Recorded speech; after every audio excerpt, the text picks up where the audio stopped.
The Nevada desert stretched endlessly under the unforgiving sun, a shimmering expanse of golden rust. Thomas Hale, a 42-year-old widower with weathered hands and a quiet soul, rode his old bay horse along a dusty trail. He was returning from town with flour, coffee, and a few tools rattling in his saddlebag. In the distance, something caught his eye. A lone wagon tilted awkwardly, one wheel sunken deep into the sand. No horses, no movement. The wind carried only silence. Unease prickled down his spine as he nudged his horse closer, knowing in his gut that trouble lingered here. As he drew near, the sight struck him hard. A man lay slumped beside the wagon, face cracked and blistered from heat. His shirt was torn, boots caked in dust. His lips moved soundlessly, as if he were whispering to ghosts.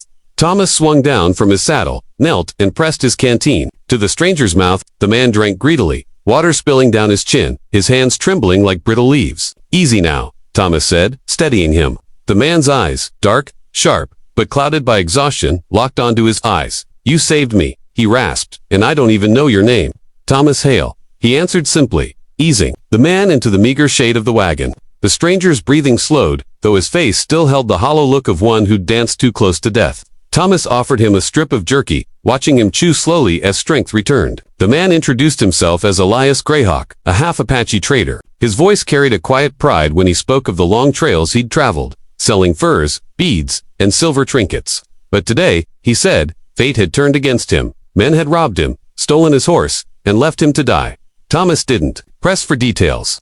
In this land, some stories were better left to settle, like dust. He offered Elias a place to rest at his ranch, at least until he could walk without swaying. They rode back slowly, the bay horse carrying both men under the burning sky. At the ranch, Thomas settled Elias in a small spare room, giving him fresh water and clean clothes. For days, Elias barely spoke except to thank him. But at night, sitting by the fire, he would study Thomas with an expression that mixed curiosity and a kind of deep, searching respect. One evening, Elias broke the silence. "Men like you are rarer than gold," he said, his voice steady. Thomas shrugged, leaning back in his chair.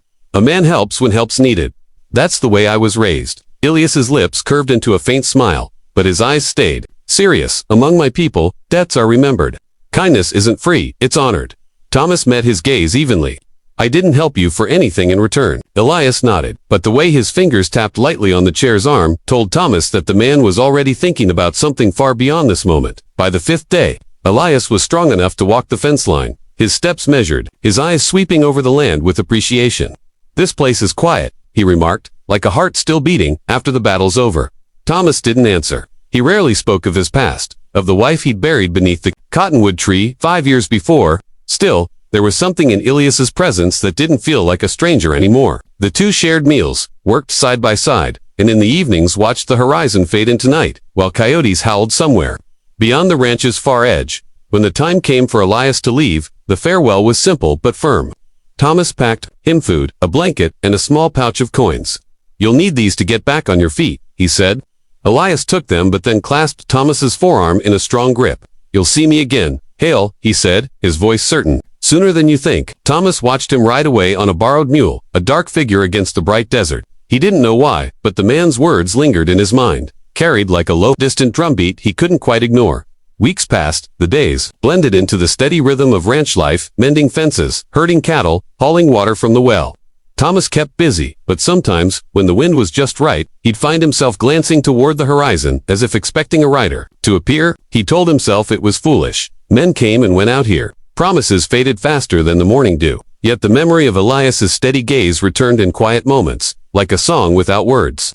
Thomas didn't realize that the desert's patience was only waiting for the right day to deliver the unexpected. One afternoon, a dust storm swept across the land, forcing Thomas to secure the barn doors and shelter the animals. When it passed, the air smelled of rain, rare and sharp.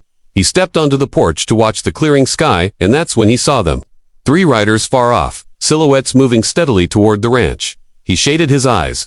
The lead rider was familiar, his posture proud, the stride of his horse sure. Thomas felt his chest tighten. Elias Greyhawk was coming back, and this time, he wasn't alone.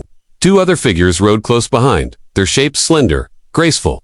The riders came closer, and Thomas saw them clearly now, 2 women dressed in buckskin, their hair braided with beads that caught the fading sunlight. The elder rode with serene composure, her eyes steady on the horizon. The younger's gaze flicked curiously over the ranch, her expression more spirited, almost daring. Elias dismounted first, a broad smile on his face. I told you I'd return. Hele, he said, you saved me, and my people repay debts. He turned to the women. These are my daughters, Ayana and Tala. They are my greatest treasures, and today, they are yours. If you accept. Thomas stood frozen, unsure if he'd heard right. Ilias's words hung in the air like a thundercloud, both heavy and unreal. Yours? Thomas asked slowly, searching the man's face. Elias nodded. Solemnly, among my people, when a man saves another's life, he becomes family. My daughters are strong, kind, and worthy. I offer you this bond, not as payment, but as honor. The women stood quietly, their eyes calm, yet unreadable. Thomas's heart pounded. He wasn't a man who took lightly to such matters, and marriage was not a thing he'd expected to come riding up his ranch in the desert. Ayana, the elder daughter, stepped forward. She carried herself with quiet dignity, her voice soft but steady. Our father speaks truth. You are a man of honor, and we have come to see you, to know if this path is right. Beside her, Tala's dark eyes sparkled with curiosity, her lips twitching as if hiding a smile. Thomas cleared his throat, glancing at Elias. I can't just take a wife like accepting a gift. Elias's gaze didn't waver. It's not a gift. It's a joining of lives. We will share bloodlines, land, and loyalty. That is how my people see it. They shared a meal that evening by the fire. Thomas served fresh cornbread, roasted rabbit, and beans, the warm scent filling the room. Conversation was slow at first. Ayana spoke of life in their settlement, tending gardens, weaving blankets, and hunting in the mountains. Tala, in contrast, told spirited stories about riding wild horses and outrunning storms. Elias listened, smiling like a man who already knew the ending to a tale. Thomas watched the sisters, noting their grace and strength. Part of him felt an unfamiliar stirring, the sense that life, long, quiet, and steady, was shifting beneath his feet. Later, when the women retired to the spare rooms, Elias and Thomas stepped outside. The night was cool, the desert stretching out beneath a canopy of stars. You think this is too much, Elias said. Thomas nodded. It's not my way to decide a woman's life like choosing a saddle. Elias chuckled softly. That's why I chose you. You respect choice. That's what makes you worthy. Thomas stared out toward the horizon. And if they don't want me, Elias's eyes glinted in the starlight. Then you will have gained friends, not wives. But I believe they have already seen the man you are. The next day, Thomas showed Ayana and Tala the ranch. He taught them how to mend a fence, how to spot signs of coyotes near the chicken coop, and where the river bent behind the cottonwoods. Tala was quick to laugh, challenging Thomas to a race down the pasture which she nearly won. Ayana moved slower, taking in every detail, asking thoughtful questions about the land and the cattle.